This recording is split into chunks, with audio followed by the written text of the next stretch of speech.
Yo, what is up YouTube? And today we are going to be showcasing the dot team for Terrormaton Inferno. Now this team is the team that pretty much everyone is using to clear this because the gear just isn't there yet on everyone's accounts to kill it with like diting and stuff like that and Chloros. But you're going to see that I have the fastest run on global, which isn't really a big deal because it's very close between everything and you're just kind of doing the same rotation with this comp. But you're going to see that I'm using the comp that everyone else did. I didn't make this comp. I'm just following people, to be honest. Lily, Shadow Sania, Holden, Fangus, and Valerian, they all have very specific roles that you really need for your team. There's not much variance in the comps at all. There's like one person that used Heinrich instead of Holden, which is because of the dispel. But I'm telling you, Holden is just a monster. If you have him, you should use him instead of Heinrich's spot. Now, I think this team comp isn't that flexible. You definitely want to have these units. If you don't have these units, it's very hard to do it, but if you do, the hardest ones being Lily and Shadow Sania, of course, to actually do the dot comp at all, then it's very, very good. You can start, farming Inferno, Terrormaton. Now, there is a way to auto it, which I'll show you in the future. You have to speed tune your team very specifically. I haven't really figured out how to do it, but right now I'm just doing it manually. Not a big deal because you're capped on energy every day anyways, and it just gives you crazy gear, right? So you want to have your Holden go first here, as you can see, and you want him to S3 into the boss, dispel this immunity off, and then apply the attack down and the resistance down. This will make it so your dots can land more easier. My Fangus followed up, which is very nice. And then what you want to do is you want to use your S2 on your Shadow Sania to give it a buff and to give speed buff to everyone. After that, you just S1, land as many debuffs as you can, and then on Fangus's turn, you're going to want to S3. So here we go, I've got speed down on the boss, which is great, not required, but I got another dot as well. And then on Valerian's turn, you want to reapply your Hazy Dream to prevent people from getting one shot. Now you're going to notice that my Hold and my Lily actually cut. That's because they're on Gigabyte, and it's very good on this fight. And you just want to push back the boss with Holden's S2, and Lily's going to S1 with Shadow Sania, so she's going to proc it.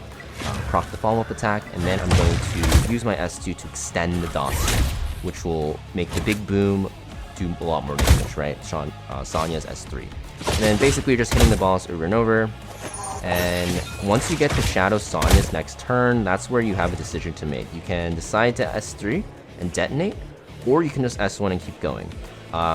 If you're not sure if this will detonate, it's better to just S1. For me, I think it'll be very close. I'm pretty sure this will be... I don't even think it's enough, to be honest, because the boss is so healthy. So I'll just S1. It doesn't matter even if you don't detonate, because I remember Valerian S3, right? So you have a cheap death running for your entire team here, which is very important, and it's like a big reason why she's here. I just S1. Boss pushes up. Oh, yep, I just S1 again with Lily. And then the boss will take a ton of damage on the next turn. If it lives, it's fine. If it kills anything, like Shadow Sania, it's fine, because he takes his next turn immediately and then he dies. So basically this team that I use is like 95% win rate.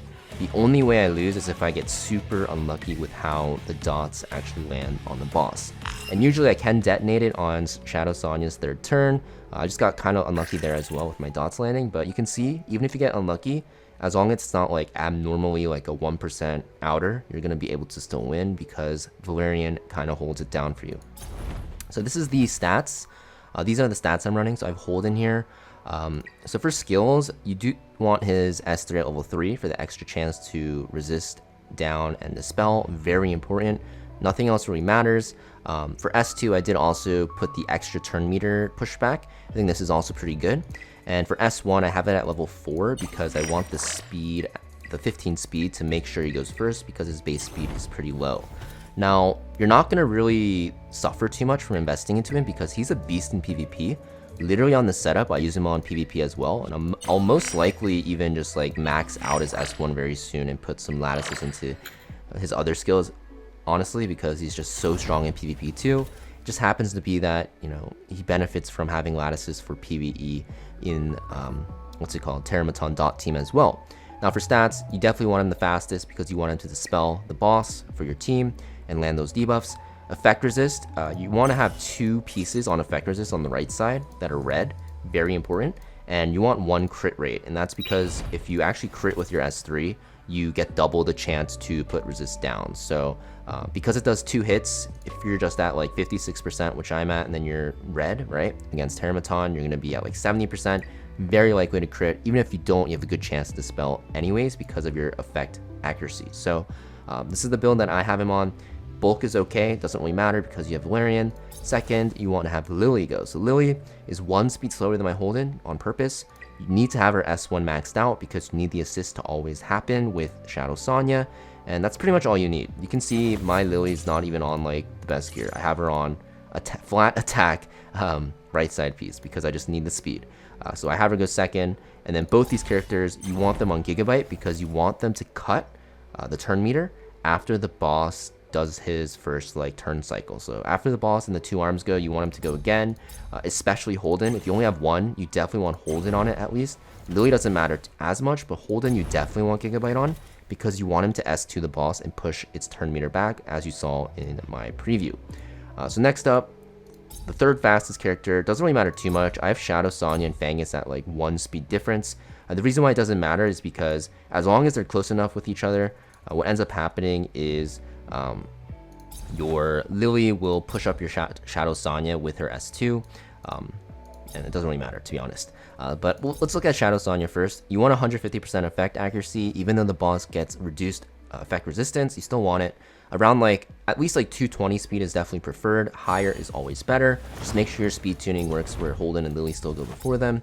And you need to have her S1 maxed out to increase the duration of her dots by 2 turns.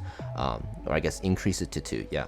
If it's not maxed out, you cannot do this at all. So you definitely need her S1 maxed out. Everything else you don't have to invest into. And then you want Fangus. You want his S2 and S1 maxed out because you want increased chance for dots. And you also want the follow-up attack to be as high as possible. So he just keeps putting the dots on turns that aren't his. And yeah, you need similar speed to Shadow Sania. You can have him a little slower, a little faster if you want. Doesn't really matter. And then you want effect accuracy as well. And your S3, very good. You don't need to max it out. You can get it to level 3 if you want, which I probably will to have extra chance of dot and speed down. I don't think I have the lattices for that. I actually do, so maybe I'll do it later on. But definitely good to have, but S1 and S2 are definitely the must-haves. Now Valerian, this is the character that kind of makes it so that this works, and so that you don't need to use, I guess I forgot to mention the shells. So for Shadow Sania and Fangus, the shells don't really matter too much. I have them on Jackal Guard and like an epic one, Black Flag. They don't really matter too much. Eventually what you want to do is put them on something known as Amber, which I don't have leveled, because it basically gives them a cheat death so they can't die, so it makes the run super safe. But for Terrormaton, it's not needed as much. For shell farming, it's really good. So for Terrormaton, you can run them on literally whatever, just make sure they're maxed out and you're getting a lot of speed from them. But as I was saying, yeah, pretty much it for them.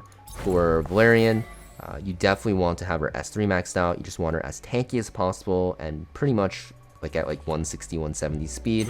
And I have her on Artisan for that extra shield. Very, very good. I highly recommend having this one. It gives her a shield and everyone else a shield.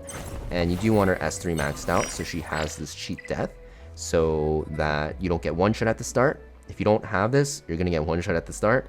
And then after you S3, you have another cheat death, right? So usually you don't have to end up using her S2 ever, so you don't need to really invest into it. But this is pretty much the build and the stat guideline that I'm on for this team. Just the most important thing is to make sure, you know, your Holden, your Shadow Sania, and Fangus have enough effect accuracy. Have your Holden go first, then your Lily, and then your Shadow Sania and Fangus after, and then your Valerian wants to be the slowest on the team on Artisan. And you also want to make sure your Holden is on Gigabyte. For your Lily, your Shadow Sania, and your Fangus shells, they don't really matter as much, but you just want to make sure they're maxed out so you're getting as many stats as possible. Having like speed on the second passive is also very good, and having maybe like defensive one on the first one is also a bonus, but not needed.